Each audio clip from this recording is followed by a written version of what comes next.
अजीज नाज़रीन आदाब, my channel Bengaluru पर आप सबका दिली खैर मकदम है।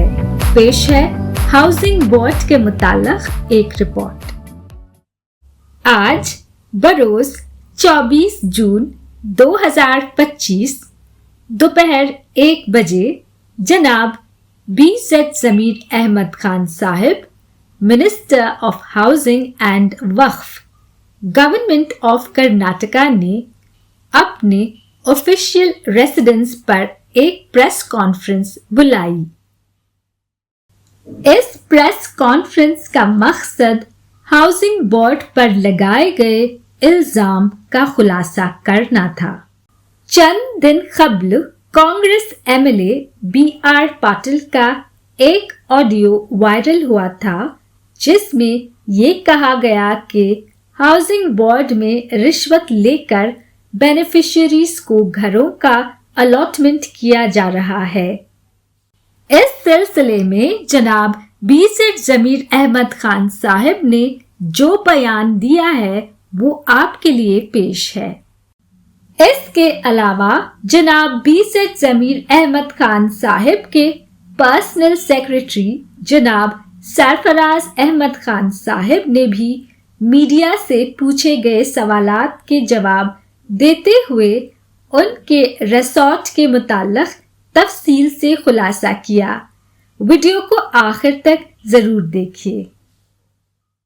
मेरे ऊपर जो इल्जाम लगाया गया है वो बुनियाद है। ऐसा कुछ हमारे इलाके के अंदर डिपार्टमेंट में कुछ चला गया। अभी जो BR पाटिल साहब है एकदम बहुत सीनियर लीडर है, हम उसकी उनकी बहुत इज्जत करते हैं। अगर उनका भी ऑडियो में सुना तो ऑडियो के अंदर क्लियर कट उन्होंने इसके ऊपर भी इल्जाम नहीं लगाया, ये मिनिस्टर दिया है या उनका करके कोई इल्जाम नहीं। मैं भी आउट ऑफ स्टेशन था, अभी बेंगलोर आया हूँ। BR पाटिल साहब से बुला कर बात करके वो कौन पैसा दिया है, किससे घर दिया है, तो अगर मालूम पड़ेगा उनके ऊपर में एक्शन लेगा। और भी एक बात आपको माध्यम को बताना, ये घर बनने के लिए सिर्फ 1,20,000 से सरकार से 1,20,000 उसके अंदर हम 5-10 हज़ार गरीब से अगर पैसा लेके हम घर देंगे तो हमारे बच्चों को भी अच्छा लगेगा, हमारे को भी अच्छा लगेगा। ये सरासर गलत है। ये BR पाटिल साहब को बुलाता हूँ, मैं बात करता हूँ वो कौन है पर्टिकुलर दिन लगाए फोन करके मालूम पड़ना चाहिए ना। अभी उनके आइडिया के अंदर तो ये उन्होंने नहीं कहा कि मिनिस्टर ने किया है, मैंने ऑफिसर्स ने किया है, कुछ वो बताएगा वो आने दो, हमको बुला के काम ही क्या है सर बीजेपी का काम ही क्या है, बीजेपी का काम क्या है, वो उनको सियासत कैसे हो करती है। मैं बोल रहा हूँ ना सर, मैं कोई लालची आदमी नहीं है, मैं पावर के अंदर लालची से नहीं बैठा हूँ। खाली कुमार स्वामी 2007 के अंदर मेरा एक प्रोग्राम को नहीं आने की वजह से मैंने रिजर्वेशन दिया, उस तरीके का बंदा हूँ।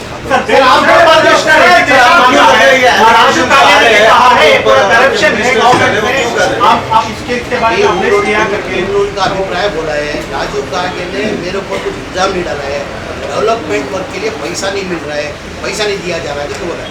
अभी डेवलपमेंट के लिए मेरे ख्याल से 25 करोड़ रुपए राजू कागे की बात मैं बता रहा हूँ। पिछले साल 2024 के अंदर हर एक MLA को 25-25 करोड़ रुपए डेवलपमेंट के लिए किया था। अभी हाल ही के अंदर 24 के अंदर 25 दिया था, अभी 25 के अंदर 50 करोड़ रुपए हर MLA को देने के तय किए। हर MLA को 50 करोड़ देना के तय किए। वो कह रहे हैं कि आपको इन्वेस्टिगेशन फेस करना है, आपके उसके बाद जो आप इनोसेंट हो तो वापस कैबिनेट में हर चीज करेंगे, रिजन देंगे, करना करके नहीं। अगर प्रूव हो गया भाई मैं हूँ उसका एनवायरमेंट, वही मेरे को बोलने की जरूरत नहीं है, वही बोलने की जरूरत नहीं है।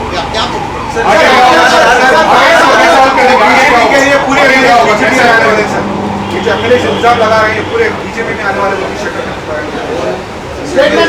जो बात की है पूरे बीजेपी में आने वाले हैं लेकिन ये MLA बात क्यों कर रहे हैं सर ऐसा कि पैसे नहीं है? परमेश्वर जी ने भी कल कहा कि पैसे नहीं, तो ये सब सडनली बहुत बड़ा पैसे सरकार के परमेश्वर जी ने भी कल डेवलपमेंट वर्क चल रहा है गवर्नमेंट के अंदर। मैं भी CM के साथ 5-6 डिस्ट्रिक्ट को गया था, एक डिस्ट्रिक्ट के अंदर 400-500 करोड़ का अभिवृद्धि के लिए चल रहा है। मेरी कॉन्स्टिट्यूंसी मेरे हल्के के अंदर बीजेपी हुकूमत थी, 5 साल मेरे को एक पैसा गारंटी किए। मेरी हमारी हुकूमत कांग्रेस सिद्धरामैया चीफ मिनिस्टर बनने के बाद लगभग 400 करोड़ रुपये किया, 400 कोटी धन सिद्धरामैया 400 ಕೋಟಿ ಅನುದಾನ ಕೊಟ್ಟಿದ್ದಾರೆ. सर आपकी बिहार पाटिल से आपकी बात हुई है एमएलए जो है सरकार गिराने का प्रोग्राम के सैटिस्फाइड ಶೇಷಾದ್ರಿಪುರಂ ಸ್ಟೇಷನ್ ಅಲ್ಲಿ ರಾಜೀವ್ ಗಾಂಧಿ ಇದ್ರು ನಕಲಿ ಸಹಿಯನ್ನು ಮಾಡಿ ಮನೆಗಳು ಹಂಚಿದ್ದಾರೆ ಅಂತ. ಯಾರು? ಶೇಷಾದ್ರಿಪುರಂ ಇದರಲ್ಲಿ ಯಾವಾಗ? ಇವತ್ತು ಕೊಟ್ಟರೆ ತನಿಖೆ ಮಾಡ್ತಾರೆ. ಈಗ ಎಫ್ಐಆರ್ ಆಗಿದೆ, एफआईआर तनिखे तनिखे पार्टी के लिए एम्बेरसमेंट है सरकार के लिए क्योंकि बार-बार एलिमिनेशन हो रहा है। कुछ नहीं है भाई, छोड़ो। थैंक यू ये ना ಕೂಡ ನನಗೂ ಒಂದು ಎಲ್ಲ ಜೊತೆ ಸರ್ ಆ ಕಡೆ ಹೋಗ್ರಿ ಸರ್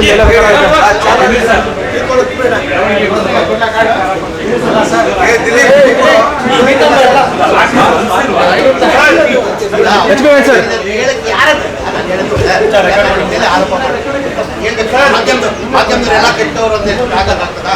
ಯಾರಂತ ಹೇಳ್ತಾರೆ? समीर सर ಟಿಎಗೆ ಮೀಡಿಯಾ ಕೋಆರ್ಡಿನೇಟರ್ಗೆ ಸರ್ ಫೋನ್ ತೆಗಿ, ನೀವೆಲ್ಲಿದ್ದೀರಾ ಏನಿದ್ದೀರಾ ಅಂತ ಯಾರು ಹೇಳೋದಿಲ್ಲ, ಫೋನ್ ತೆಗಿ ಅಂತ ಒಳಗಡೆ ಬಿಡಲ್ಲ. ಹೇಳಿ ಅವ್ರು ಹೇಳಿ ಅವ್ರು ಫೋನ್ ತೆಗಿಯಲ್ಲ.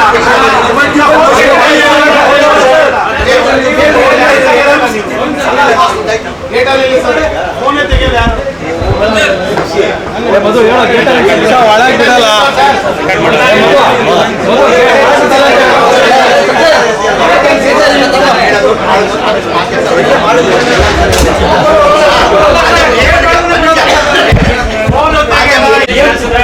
ಈ ವಿಚಾರ ಬಗ್ಗೆ ಮಾತಾಡೋದು ಸಿಎಂ ಅವರು ಫೋನ್ ಮಾಡಿದ್ರು, ನಾನೆಲ್ಲ ಮಾಹಿತಿ ಕೊಟ್ಟಿದ್ದೆ ಅವ್ರಿಗೆ. ಆ ಥರ ಯಾವುದೂ ನಡೆದಿಲ್ಲ ಸರ್ ನಮ್ಮಲ್ಲಿ. ನಾನು ಹೇಳ್ತೇನೆ, ಆ ಬಡವರ ಮನೆಯಲ್ಲಿ 5,000 ರೂಪಾಯಿ ಅಷ್ಟು ದರಿದ್ರ ನನಗೆ ಬಂದಿಲ್ಲ, ಯಾರಿಗೂ ಇಲ್ಲ, ನನಗಿಲ್ಲ. ನನಗಂತೂ ಆ ದರಿದ್ರ ಬಂದಿಲ್ಲ. ಬಡವರು ತಗೊಂಡು ಜೀವನ ಮಾಡೋದು ನನಗಂತೂ ಆ ದರಿದ್ರ ನನಗೆ ಬಂದಿಲ್ಲ. ಆಮೇಲೆ ಎನಿಬಡಿ ನಾನು ಬಿಟ್ಟು ಎನಿಬಡಿ ಹೇಳ್ತಾರೆ, ಅವ್ರು ಏನೋ ತಗೊಂಡಿದ್ದು ಮಾಡಿದ್ರೆ ಓಡಾಡಿದ್ರೆ ಅವ್ರ ಮಕ್ಕಳು 1,00,000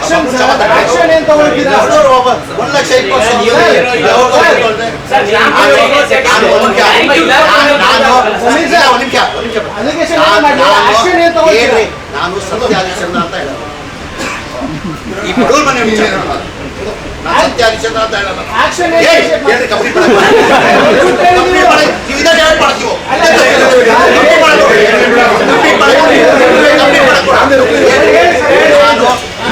ನಾನು ಸತ್ಯ ಹರಿಶ್ಚಂದ್ರ ಅಂತ ಹೇಳ್ತಾರೆ. ಈ ಬಡವ್ರ ಮನೆ ವಿಚಾರದಲ್ಲಿ ಏನಾರ ತಗೊಂಡ್ರೆ ಅವ್ರಿಗಿಲ್ಲ, ಅವ್ರ ಮಕ್ಕಳಿಗೆ ಶಾಪ ತಗೊಂಡು ಅವ್ರ ಮಕ್ಕಳಿಗೆ ಶಾಪ ಅಲ್ಲ ಸರ್, ಆಕ್ಷನ್ ಏನು ತಗೊಳ್ತೀರಾ ಸರ್? ಯಾರ ಮೇಲೆ ನಿಮ್ಮ ಮೇಲೆ ಆಕ್ಷನ್ ತಗೊಳ್ಳೋಣ? ಸರ್ಕಾರ ಮನೆ ಮುಖ್ಯಮಂತ್ರಿ ಇಂಥವ್ರು ಮಾಡಿದ್ರೆ ಮನೆ ಮುಖ್ಯಮಂತ್ರಿ ಆಕ್ಷನ್ ತಗೊಂಡಿದ್ದಾರೆ. ಅಲ್ಲ ಸರ್, ಅವರು ಒಬ್ಬ ಸೀನಿಯರ್ ಕಾಂಗ್ರೆಸ್ ಲೀಡರ್, ಪಬ್ಲಿಕ್ ಅಲ್ಲಿ ಎಂಬಾರಸ್ಮೆಂಟ್ ಆಗ್ತದೆ ಪಾರ್ಟಿಗೆ. ಈ ತರದ ಒಂದು ನಿಮ್ ಡಿಪಾರ್ಟ್ಮೆಂಟ್ ಅಲ್ಲಿ ಅವ್ರು ಕೈ ತೊಗೊಂಡು ತೋರಿಸ್ಬೇಕಾದ್ರೆ ನಾನು ಹೇಳಿಲ್ಲ ಗುರುವೇ, ಸೀನಿಯರ್ ಅವ್ರ ಬಗ್ಗೆ ಬಹಳ ಗೌರವ. ಒಂಥರ ಹೇಳ್ತಾರದು, ಒಂದು ರಾಜಕಾರಣದಲ್ಲಿ ಬಹಳ ಕಡಿಮೆ BR ಪಾಟೀಲ್ ಅಂತ ಏನಕ್ಕಂದ್ರೆ ಕ್ಷೇತ್ರದ ಬಗ್ಗೆ ಕಾಳಜಿ ಇಟ್ಕೊಂಡು, ಬಡವ್ರ ಬಗ್ಗೆ ಕಾಳಜಿ ಇಟ್ಕೊಂಡು ಅವ್ರು ಮಾಡ್ತಾರೆ ಕ್ಷೇತ್ರದ ಕೆಲಸ. ಜನತಾದವ್ರು ಗೆದ್ದಿದ್ದವ್ರು, ಜನತಾದವ್ರು ಗೆದ್ದಿದ್ದು, ಜನತಾದವ್ರು ಗೆಲ್ಲಕ್ಕೆ ಸಾಧ್ಯನೇ ಆಗಲ್ಲ.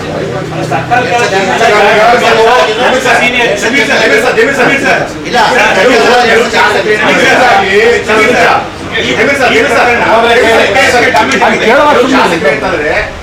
ಜಮೀರ್ ಅವರು ಯಾವಾಗಲೂ ಅವ್ರ ಇಲಾಖೆಯಲ್ಲಿ ಕೆಲಸ ಮಾಡ್ತಿಲ್ಲ, ಅವ್ರ ಇಲಾಖೆ ಕಡೆ ಫೋಕಸ್ ಮಾಡ್ತಿಲ್ಲ, ಬರೀ ಸಿದ್ದರಾಮಯ್ಯ ಓಡಾಡ್ತಿರ್ತಾರೆ. ಅಲ್ಲೇ ಹೋಗಿ ಮಲ್ತಾರೆ.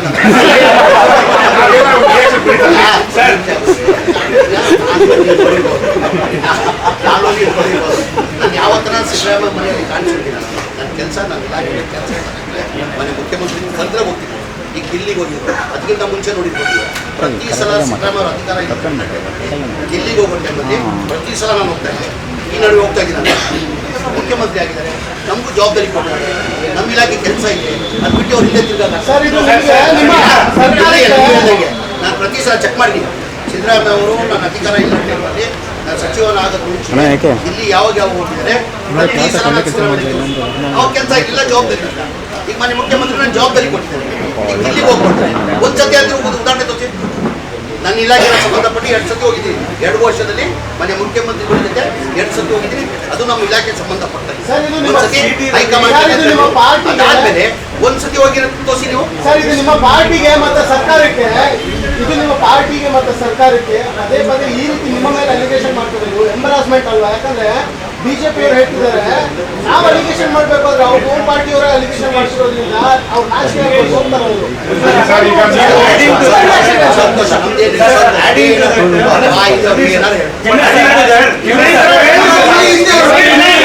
ರಾಜೀನಾಮೆ ಕೊಡ್ಲಿ ಅಂತ ನೈತಿಕ ಹೊಣೆ ಹೊತ್ತು ರಾಜೀನಾಮೆ ಕೊಡ್ಲಿ ಅಂತಿದ್ದಾರೆ. ನಾನು ಕೈವಾಡ ಇದ್ದು ನಾನು ಇನ್ವಾಲ್ವ್ ನೂರು ಹೇಳೋದು ಮುಂಚೆ ನಾನು ಕೊಡ್ತೀನಿ. ಹೇಳೋದು ಮುಂಚೆ ನಾನು ಬೇರೆಯವ್ರ ಥರ ಅಲ್ಲ, ನಾನು ಬೇರೆಯವ್ರ ಥರ ರಾಜಕಾರಣಿ ಅಲ್ಲ. ಮೊದಲೇ ಬಾರಿ ನಾನು 2007ರಲ್ಲಿ ಕುಮಾರಸ್ವಾಮಿ ಮುಖ್ಯಮಂತ್ರಿ ಇರುವಾಗ ನಾನು ಮೊದಲೇ ಬಾರಿ ಅವಕಾಶ ಸಿಕ್ತು ಮಂತ್ರಿ ಆಗಿದೆ. ನಾನು ಫಸ್ಟ್ ಬಾರಿ MLA, ಫಸ್ಟ್ ಬಾರಿ ಮಂತ್ರಿ ಆಗಿದೆ. ಈಗ ಮಂತ್ರಿ ಆಗಿ ಎಷ್ಟು ಸರ್ಕಸ್ ಮಾಡ್ತಾರೆ ತಮಗೆಲ್ಲ ಗೊತ್ತಿದೆ. ನಾನು ಮಂತ್ರಿ ಆಗಿದ್ದು 6 ತಿಂಗಳಲ್ಲಿ ಕುಮಾರಸ್ವಾಮಿ ಒಂದು ಕಾರ್ಯಕ್ರಮ ಬಂದಿಲ್ಲ ಅಂತ ಮಿನಿಸ್ಟ್ರಿಗೆ ರಾಜೀನಾಮೆ ಕೊಟ್ಟವನು. ನಾನು ಬರೀ ಒಂದು ಕಾರ್ಯಕ್ರಮ ಬೆಂಗಳೂರಲ್ಲಿ ಇಟ್ಕೊಂಡು ಒತ್ತಡ ಇರ್ತದೆ, ಬೇರೆ ಕಾರ್ಯಕ್ರಮ ಇರ್ತದೆ, ಏನೂ ಕಾರ್ಯಕ್ರಮ ಇಲ್ಲ, ಮನೆಯಲ್ಲಿ ಇಟ್ಕೊಂಡು ಬಂದಿಲ್ಲ ಅಂತ ಹೇಳ್ಬಿಟ್ಟು ನಾನು ರಾಜೀನಾಮೆ ಕೊಟ್ಟವನು. ನಾನು ಇದಕ್ಕೆ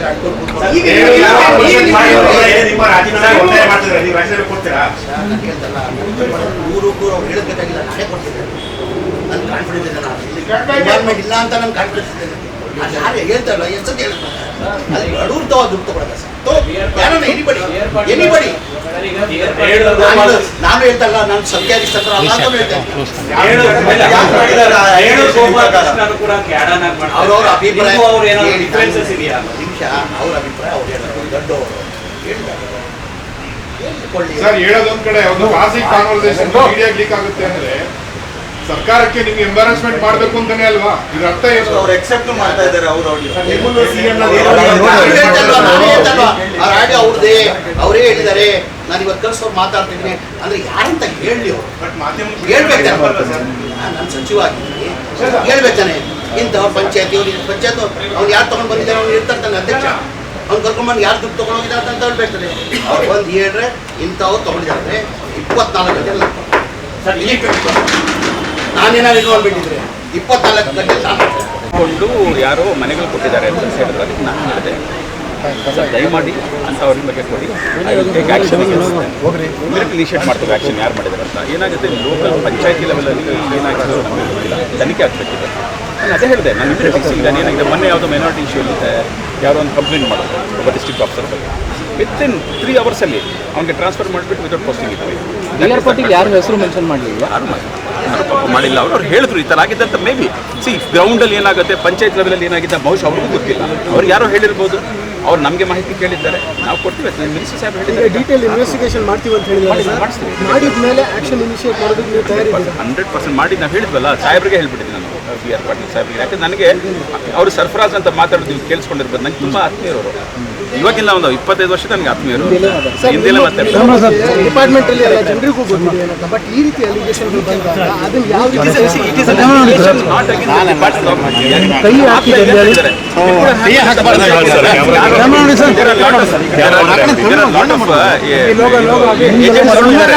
ಪಂಚಾಯತಿ ಲೆವೆಲ್ ಏಜೆಂಟ್ಸ್ಗಳು ಇದ್ದಾರೆ, ಅಲ್ಲಿ ಯಾರೋ ಇರ್ತಾರೆ, ಅವ್ರಿಗೂ ಗೊತ್ತಿಲ್ಲ ಪಾಪ. ಅವ್ರು ಹೇಳಿದ್ದಾರೆ ತನಿಖೆ ಮಾಡೋಣ ಅಂತ. ತನಿಖೆ ಇವತ್ತು ಹೇಳ್ತೀನಿ ನೋಡಿ, maximum number of review meetings ಯಾರನ್ನ ಮಾಡಿದ್ದಾರೆ, ಮ್ಯಾಕ್ಸಿಮಮ್ ಯಾವುದನ್ನ ಇಲ್ಲಿ ವೆದರ್ ಹೌಸಿಂಗ್ ಆಗಿರ್ಬೋದು, ಮೈನಾರಿಟಿ ವೆಲ್ಫೇರ್ ಆಗಿರ್ಬೋದು, ಎಲ್ಲ ಪ್ರತಿಯೊಂದು ಟಿಪ್ಸಲ್ಲಿ ಹೇಳಿದ್ರು. ಯಾವುದು ಪೇಪರ್ ನೋಡಿದ್ರೆ ಮಿನಿಸ್ಟರ್ ಮಾತಾಡಿದ್ರು, ಮನೆಗಳು ಇರಲಿಲ್ಲ, ಕೊಡೋದಾಗಿದೆ. ನಾನು ಅದೇ ಹೇಳಿದೆ, ಸರ್ ಹಬ್ಬ ಬೇಕ್ರೆ ನೋಡ್ತಾ ಇದ್ದೀವಿ ಸರ್, ಮಾಡ್ತೀವಿ ಅಂತ ಹೇಳಿದ್ವಿ. ತಗೊಂಡು ಮನೆ ಅಲಾಟ್ ಮಾಡ್ತೀವಿ ಅದೇ ಇಲ್ಲ ಏನು ಹೇಳ್ತೀನಿ ನಾನು ನಿಮಗೆ, ಅದು ಸಾಧ್ಯವೇ ಇಲ್ಲ ಅಂತ ಹೇಳಿದೆ. ಅದಕ್ಕೆ ಪ್ರೂವ್ ಮಾಡ್ಬೇಕಂದ್ರೆ ಇನ್ವೆಸ್ಟಿಗೇಷನ್ ಮಾಡೋಣ ಅಂತ ಹೇಳಿದ್ದೀನಿ. ಅದು ಯಾರು ಅಕಸ್ಮಾತ್ ಯಾರನ್ನ ಗ್ರೌಂಡ್ ಲೆವೆಲ್ ಮಾಡಿದಾರೋ ಏನು ಕತ್ತು, ಯಾಕಂತ ಹೇಳಿದ್ರೆ ಈಗ ಮನೆಗಳಿಲ್ಲ ಅಂತ ಎಲ್ಲಿಂದ ಕೊಡ್ತೀರಾ? ಮನೆಗಳೇ ಇಲ್ಲ ಅಂದ್ರೆ ನೀವು ಹೇಗೆ ಯಾವ ಥರ ಎಲಿಗೇಷನ್ ಇಸ್ ನಾಟ್ ಕರೆಕ್ಟ್. ಅದು ಅವ್ರು ಕೊಟ್ಟರೆ 950 ಹೌಸಸ್, ನಾನು ಕೊಟ್ಟಿಲ್ಲ ಲೆಟರ್, ಪಂಚಾಯತಿ ಅಧ್ಯಕ್ಷರಿಂದ ಕೊಟ್ಟಿದ್ದೀರಾ ಅಂತ ಹೇಳಿದ್ದಾರೆ. ಅವ್ರ ಲೆಟರ್ ಮೇಲೆ ಅಂತಾರೆ ಸ್ಯಾಂಕ್ಷನ್ ಆಗಿರೋದು. ಆದರೂ ಸಹ respecting, because I have got highest respect for ನನಗೆ. I know my friendship with him dates back. 2004-5 ಅವಾಗಿಂದ ವಿಶ್ವಾಸ ನನ್ನ ಮೇಲೆ ಅವರಿಗೆ ಪ್ರೀತಿಗಳು ಅಷ್ಟೇ ನನ್ನ ಮೇಲೆ. ಸೊ ಅವರೇ ಬಹಿರಂಗ ಮಾಡಿದ್ದಾರೆ.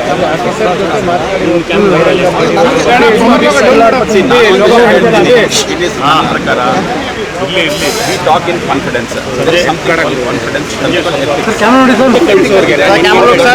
ಬಹುಶಃ ಅವ್ರಿಗೆ ಸರಿ ಅನ್ಸಿದ್ರೆ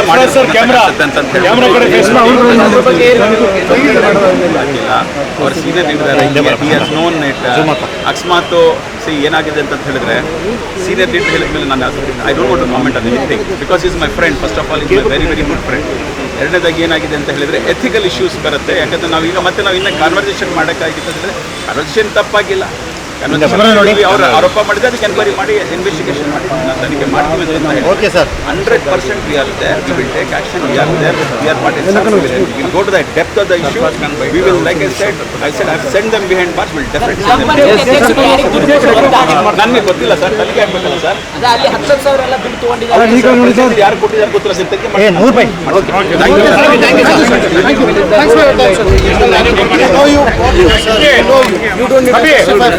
We know what you are. We know the honest answer.